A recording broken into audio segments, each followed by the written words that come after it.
And with me now is Jojo Corrales with HeartBrand Beef.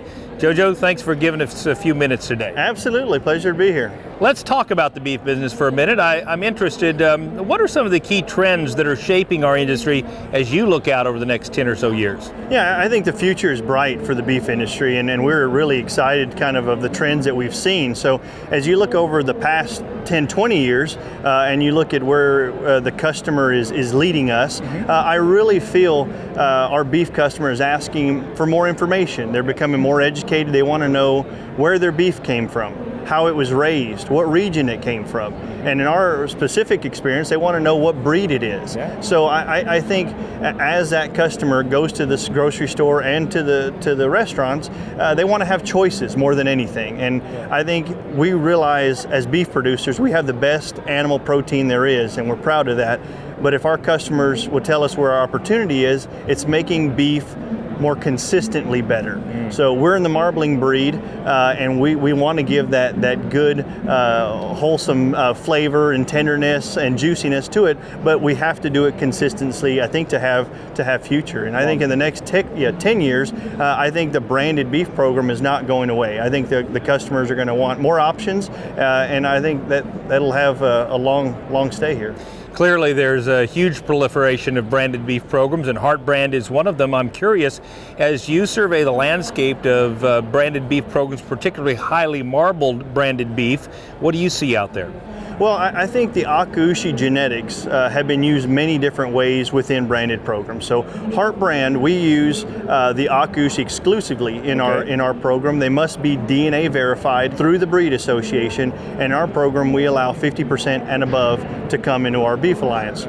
We're a natural fed program, no implant ever, fed naturally, and that's something that gives us a product that's very marketable. So we have that percent prime and choice that we feel fits our clientele, and we've had a good success being able to sell it. Yeah, and as you think about the Akushi cattle specifically, were you telling me that you've collected 50,000 carcass data points on these cattle? Yeah, that's extremely exciting. That's so I mean, amazing. This is a day of data. So I feel that when you look at the Akushi Association and what HeartBrand's records have shown within the cattle we've harvested, over the last 50,000 head of cattle, we've had less than 3% select and no roll. Wow. And those are a lot of half-blood cattle. Right. So these are USDA graded, and we've averaged 47% prime, and with only 3% being non-compliant for our beef. And that's what it's all about, is making our customer a better product, and we know that higher marbled beef gives them a better eating experience.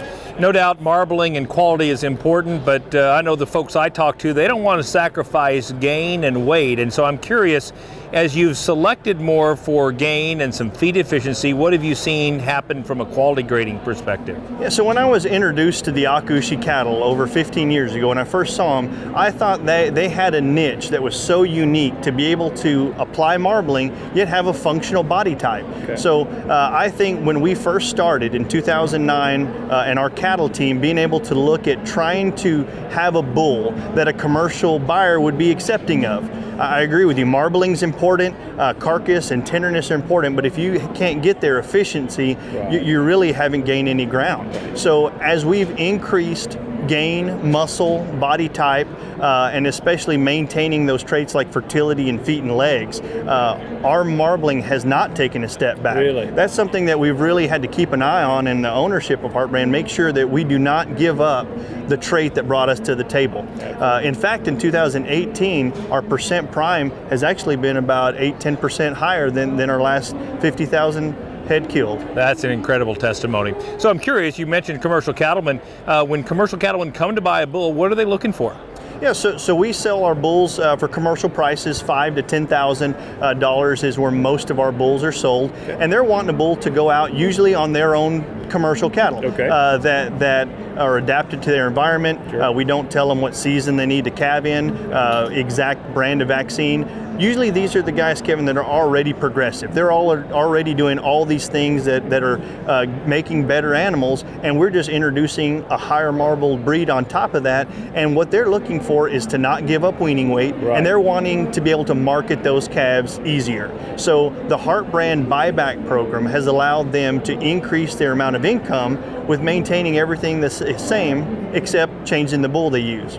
So on finished fed cattle, we offer 20 to 25 cents over the live market for Akushi half-blood natural fed cattle.